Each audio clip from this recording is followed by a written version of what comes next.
Happy Thursday, everybody, and welcome to another edition of Coaching from the Couch. I am your host, CWall, and y'all, this is a happy Thursday, but it's not just like any other Thursday. It happens to be Thursday, and oh, by the way, the Washington football team is playing football over in Landover, Maryland in an hour. Can you all believe it? I mean, seriously, it's literally football season. And it's like, it's hitting us from all angles, y'all. It's really hitting us from all angles because just had a game on Sunday. Now we get to have another game just a few days later. Y'all, I don't know about you guys, but I am absolutely excited. Listen, y'all, technically, this is the weekly DC Sports Edition. I need y'all to start checking in because I do absolutely have another team's update, and I see Randall Martin has already checked in the 85 South Fan Club Atlanta. Absolutely, y'all. I know Sunday wasn't pretty. It wasn't pretty on Sunday. But we're going to go ahead and get to talking about the Washington football team. I do have another update, and I'm waiting for everybody to check in because this is absolutely a show that you want to tag all of your Washington football team, family, and friends in. This is not something that you want to miss because we absolutely have a lot to discuss. Make sure you are tagging your most favorite Washington football team, family, and friends. Even if they are at the game, you still want to tag them in this because we absolutely want to see you all's comments. This is the DC Sports Edition of the Coaching from the Couch. I'm about to say Washington football team. No. Coaching from the Couch, DC Sports Edition, with a very, very special emphasis tonight on the Thursday night football game. I'm waiting and seeing you all checking in. As always, make sure you are liking, loving, and sharing this show, as I've already mentioned, with your Washington football team, loving family and friends. Like I said, tonight is absolutely a emphasis on Washington football. I do have a quick Mystics update. I absolutely have a quick Mystics update. It is important for me to share this information, so stick with me real quick. Quick Mystics update coming up right now. So we know we've been talking a lot about the Mystics on this show for the last few weeks. The Mystics are actually still in the last position or last spot to get into the playoffs. Yesterday, the organization announced that Coach Mike Tebow tested positive for COVID-19. Yes, Coach Tebow is fully vaccinated. So we're just hoping and praying that the testing and the vaccinations have done their job. His son, Eric, has shared that Coach Tebow is feeling good. He's feeling okay, but he does have to enter the WNBA's health and safety protocols. What that means is this. The Mystics have 2 final regular season games tomorrow night against the New York Liberty, on Sunday against the Minnesota Lynx. Okay, the Mystics are still holding on to the number 8 seed and the final playoff spot available. They have to win one of their 2 final games to secure a playoff berth. I thought that was important to share. I know we've been talking a lot about Alina Deladon. No, Alina Deladon will not be available. She will not be making this trip. So wanted to make sure you all were aware of that. because it's absolutely imperative that we still, as Joy has here, keep pounding Mystics, keep going. They got to just win one of the two. So hopefully they're able to do that. Okay. So I see another Go Mystics from Charles Tate. Listen, one of the two, as everything they've been through this season, they still have an opportunity. So you all had to get that out of the way because it was absolutely important. I'm still waiting to see the Washington football team fans check in. Washington football team fans, are you here? Are you here? Like, love emojis so that I know you're in the building. We got to get ready, y'all. We got to get ready. There is a game going on in Landover, Maryland. Washington football team fans, make sure you are checking in. Comment down in the chat. Click the like and love emoji because we're absolutely about to get into this conversation. For the rest of the show. And listen, I see everybody checking in, and I'm already seeing scores, predictions coming in. Got to say what's up to fellow media colleague DJ. So y'all, let's just get right on into it. Here's something that I did not do at the beginning that we absolutely always have to do, because you already heard a little bit of the drama going on with the Mystics. And listen, Washington football team, you all already know what it is, but we still have to do this because it's just something that we have to do. And you all know what that is. And that is sharing, when is there a dull moment in DC sports? Never. Absolutely never. This week is no different. Absolutely not any different at all. I'm seeing you all's comments coming in. And listen, Sunday was a rough one now, wasn't it? An unexpected rough one too. And before we really get into Sunday's game and then talking about tonight's game, I'm going to tell you all, this game is really feeling like a must-win game. It is absolutely feeling like the Washington football team needs to win this game right here. For a moment, let's just do, we know it's week one, it's still early, but can we all be honest though? Can we all be very objective right now? So after week one, let's talk about this from a division perspective, just really quick. Last Thursday night, we saw Dak Prescott going up against, you all know, the great Tom Brady. And Dak Prescott looked like he had never been hurt.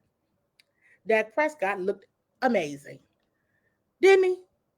Now, the Cowboys seem to have the same kicker issues that the Washington football team has, but nonetheless, Dak Prescott is pretty good. Kind of great, actually. Okay, so that's one thing. The Eagles, I was seeing in some ratings that the Eagles got like the third, in terms of performance in week one, third best defense. Whew. The Eagles, okay. And their quarterback is looking kind of good as well. Jalen Hurts. All right. Okay. Now, to the game tonight, the New York Giants looked like they didn't know they were on a football team last Sunday.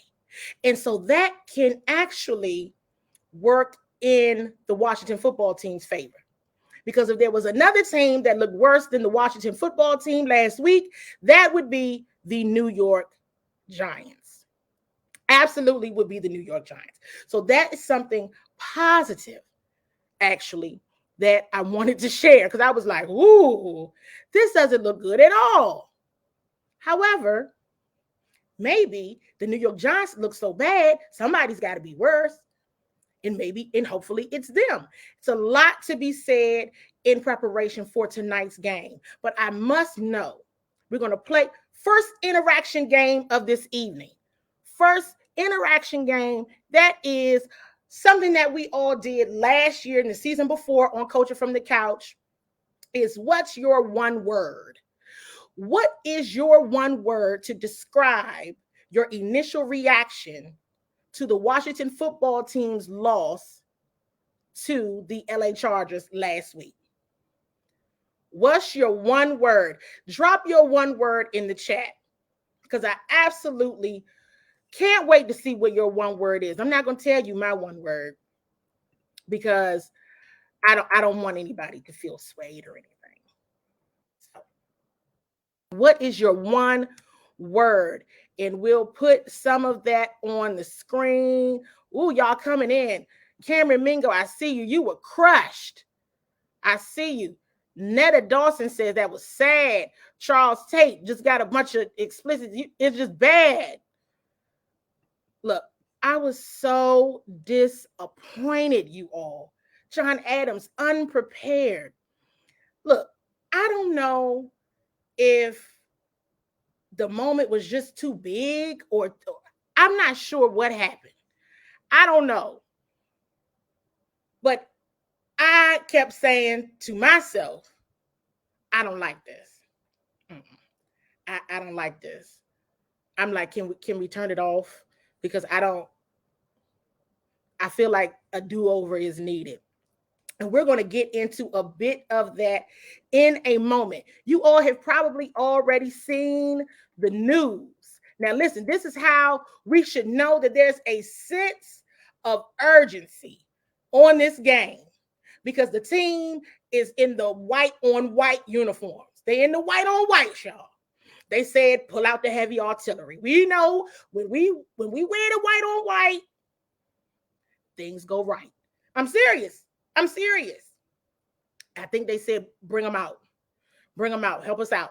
Because something wasn't right. Something was so off in that game. And I'm seeing my big brother Dervin's coming up unfocused. Yes, got to still talk about last week. It just did not look right at all. They're coming out there tonight in the white on white uniforms, okay? Also of note, from a game time information situation, there's not been any players from the practice squad that have been elevated to the active roster. So that means the team is going with two quarterbacks tonight. Taylor Heineke and Kyle Allen is his backup. The inactives, there are 4 inactives tonight. Corner Daryl Roberts, defensive end Shaka Toney, offensive tackle Sadiq Charles, and Samis Reyes.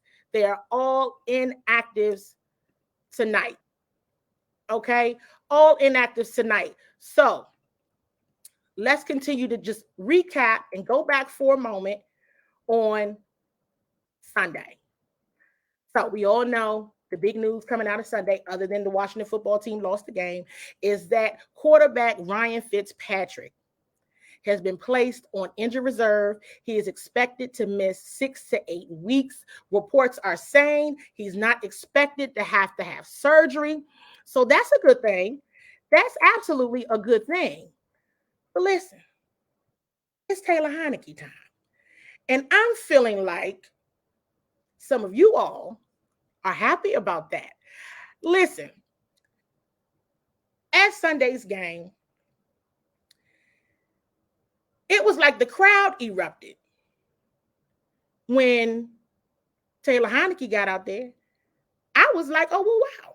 They're really happy. Everybody's really happy. Look at this. Listen at this. Listen at all of this excitement. How are you all feeling about Taylor Heineke? Because here's the thing. Taylor Heineke is the leader. The quarterback is the leader. We know Chase Young is a leader. We know that. Jonathan Allen, Terry McLaurin. But on all the teams, you all know what it is. The quarterback is the leader. Okay? And so that's what it is.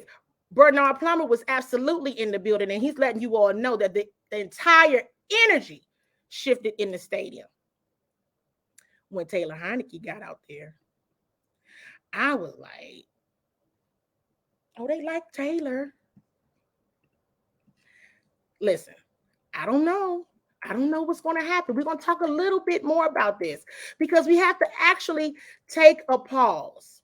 We have to take a pause in this conversation because there was somebody else, I thought, that felt like they were interested in the quarterback position. Did you all see? Please tell me you all. I have to bring this up. I don't have a picture or anything, but I have to bring this up really quick because it flows into the next part of this conversation. Okay. Did you all see Robert Griffin III's make the call? And so a lot of people were like, he's just trolling. I don't think he was trolling. Robert Griffin III was like, make the call. And listen, I know that it's hard for Robert Griffin III to just think through his short stint with Washington football, but I'm sure that was some of his very own glory days. And I'm sure he meant what he said. I don't think he was trolling at all. I think Robert Griffin III was like, call me. And I mean that. So, I mean, they didn't call, but I felt like that was important because it flows into this next conversation. So Taylor Heineke starting tonight. They are, count them off, and we're going to play another game, kind of similar to What's Your One Word, but another very interactive game. There have been 9 starting quarterbacks on this team, everybody, since 2018. 9. Can you all name them? Come on, let's have some fun. And hey, if it's been since 2018, that should be in your short-term memory bank. So, 2018, 9 quarterbacks. 9. Go ahead and name them. That's just been a few years ago, you all. So you should absolutely be able to mention this. You should. 9. Listen, I'm going to put this up on the board because that matters. 9. And I'm going to go ahead and give y'all some of the answers. Okay, Charles Tate, he's rolling. Haskins, Smith, Sanchez. Okay, you got 3. You all got 3. You got 3. Come on, team. Jonathan Allen was wait a minute. Johnson Allen. Let me skip. Francis Son, Colt McCoy, Kyle Allen, Beerman. We got Josh Johnson up. Not Kirk Cousins. We're talking 2018. Post-Cousins era. Let me show y'all and let me give you the answers, okay? Here is the list. We got Alex Smith, Josh Johnson, Colt McCoy, Mark Sanchez, Case Keenum. I don't recall seeing anybody saying Case Keenum.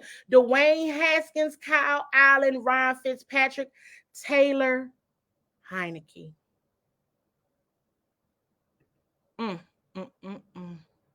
That just made me tired. That made me so tired. Reading through that list made me so tired. And I'm just like, oh my gosh, please spare us. Taylor Heineke is going to have to work out at least for a bit, or else I just don't think the fan base is going to be able to handle it.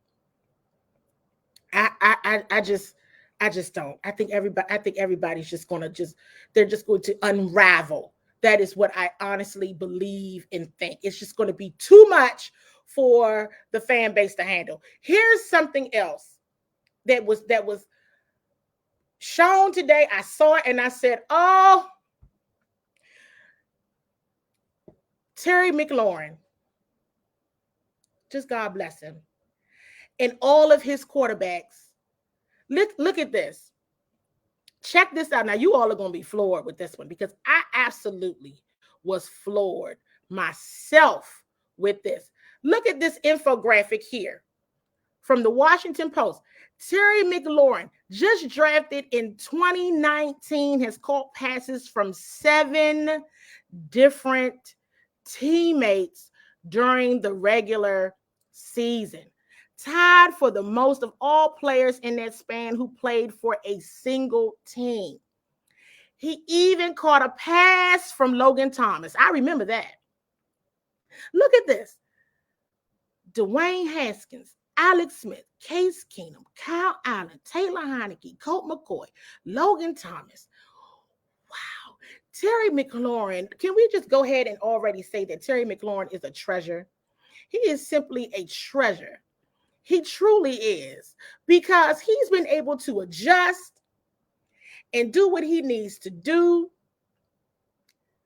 7 different teammates.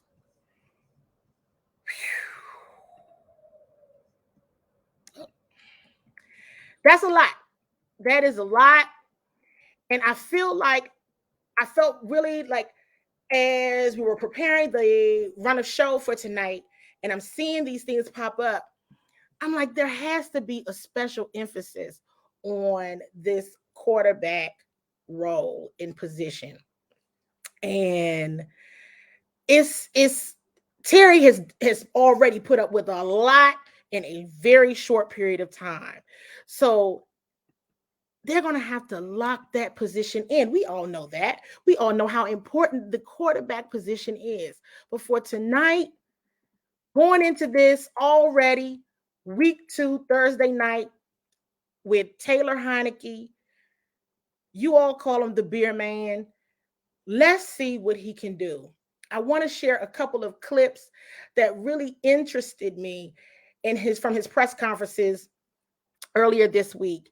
And ESPN's John Keim asked Taylor, almost called him Terry, Taylor, a question about why he thinks so many of his teammates have such confidence in him. Take a listen. You seem to have energized them. Why do you feel that is? What things do you feel you were able to show, even against Tampa Bay last year, that they've kind of gravitated toward? Maybe it's the being at home, taking classes, and coming in and playing well thing. I don't know. All I know is when I go out there, and I'm excited to be out there. It's been a dream of mine, and I want to go out there and play some good football and win games. So maybe that's it. I just go out. I try and go out there, give the guys some energy, and hopefully go get a win. I agree with Taylor. I think that Taylor Heineke's story, at home, getting ready for class, he's in school, and he comes out there and balls out at such a critical time for the team. And you can't help but have some energy around him, because you can tell, yes, the team, they like him. They like him a lot. So all we can do is just hope, first of all, that he stays healthy. Can we just do that? Can we do that? Because the number of injuries that happen to quarterbacks at FedEx Field is quite alarming. So let's just pray he stays healthy. Can we all do that? And also that he is stamping his role. A lot of folks have been calling Taylor Heineke. Even when Ryan Fitzpatrick was brought in, it was like, why are we doing that? We got Taylor Heineke. So listen, he understands the confidence. I think he's all ready to go. The Athletic's Rhiannon Walker asked him a great question here. And I have a lot to say about Taylor's response to this question. Check it out. Taylor, from when you were on the sideline to start the game to when you were in the game, what was your assessment of how the team could start faster offensively? Just what did you see on the sideline, and then when you were in the game, what are some things that you guys can do to get up to speed a little faster against the Giants? Yeah, going back and looking at it, it was just football's the ultimate team sport, and you have 11 guys just trying to do one job, and you need all 11 to do their job for it to be successful. So you go back and look at the film in any game, if one guy doesn't do their job, it's tough. So I think if we all just hone in and just focus on your only job, we'll be fine, and we'll move the ball and just sticking to the game plan. You know, whatever defense they throw at us, I feel like every play we have has an answer. So if we're all on top of that, I think we'll be fine. So here's what struck me about that. It's a couple things. It was the last part about every play that they have has an answer. Okay. And it was, around this being the ultimate team sport. One person, if one person does not do their job, Taylor says it's tough, right? It's tough. And Taylor is absolutely correct. I'm not disagreeing with Taylor. Now, I'm absolutely hey, Taylor has a lot of confidence in Scott Turner and whatever the defense throws at us, we got an answer. That's what Taylor said. That's not what I said. That's what Taylor said. But I want to go back to the point of if one person doesn't do their job. Last week on offense, that offensive line was getting tore up by the Chargers offensive line. We've talked a lot. You've heard me talk a lot. You've heard other media talk a lot about Sam Cosmi. And he's, a rookie. And hey, going up against, like you said before, going up against Chase Young and Montez Sweat, that's going to get you ready. That's going to get you in. That's going to get you lit. But against Joey Bosa, Sam Cosmi had a really bad day. It wasn't good. It was bad. Then, if we're being real honest, Charles Leno missed his spot, and that's what got Fitz decked. That's what got Fitz decked. Charles Leno was not on point. Ryan Fitzpatrick got decked. Okay. All right. Then, as amazing of a day that Antonio Gibson was having, that fumble. Ooh, that fumble made me dizzy. I feel like I got dizzy again just now because when I was watching it, I started seeing stars and was like, oh no, this team is in trouble. That was a costly fumble. And you could even see for him, that was devastating for him. And I get it. That is one of those moments, right, where it was truly the game changer. The game changer. And we started to talk about it in Antonio Gibson being in his second year, and you start to, wonder about the difference between, certain things with, veteran players and younger players. And that one was rough. And it showed his youth in just the sport, in game day, in my opinion, because you don't do that. And that hurt. That hurt. So remains to be seen. I do think that the team can recover. I think they absolutely have to recover from that. And Antonio Gibson has to play smarter. Now, as far as the offensive line, now we still the couple of things. Let me back up and say this. Terry McLaurin is going to do Terry McLaurin things. Logan Thomas things. But it's still the other players. It's still the others, like Taylor Heineke was saying, that make it all come together and work. One mistake can throw it all off. And that's exactly what happened to the team on Sunday. For certain, that's what happened. Now, we almost getting close to game time. But we can't go anywhere until we talk about the defense.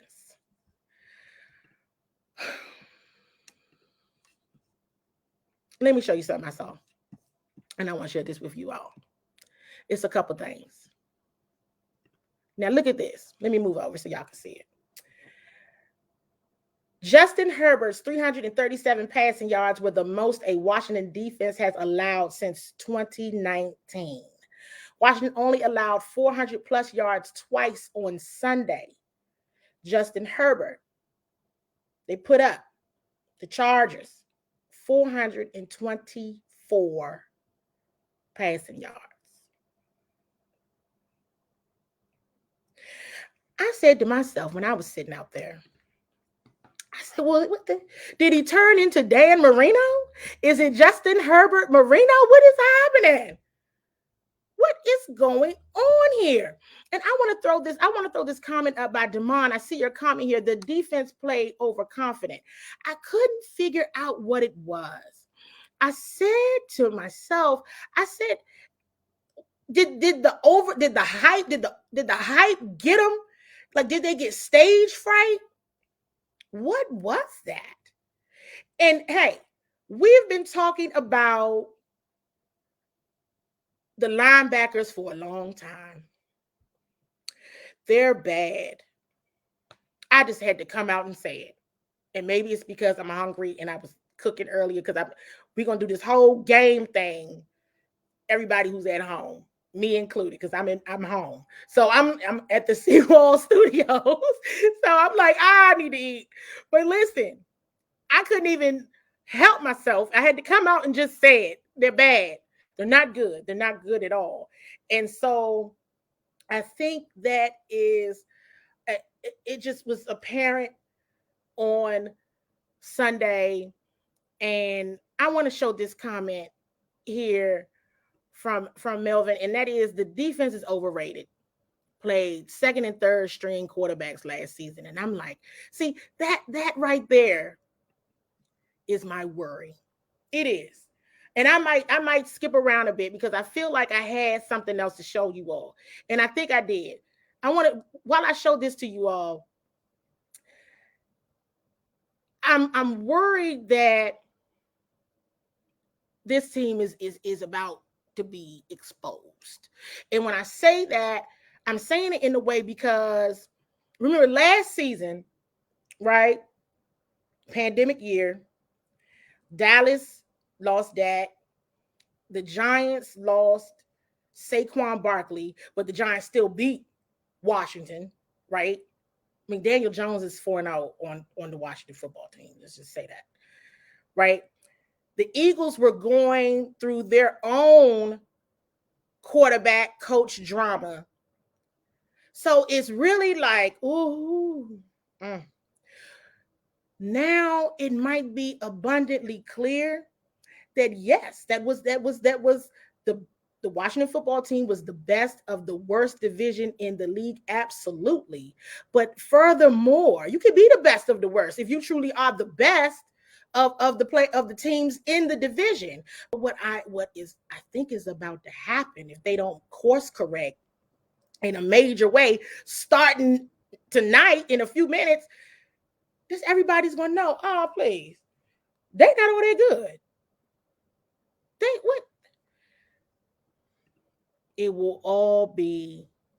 It'll be like a hoax, everybody.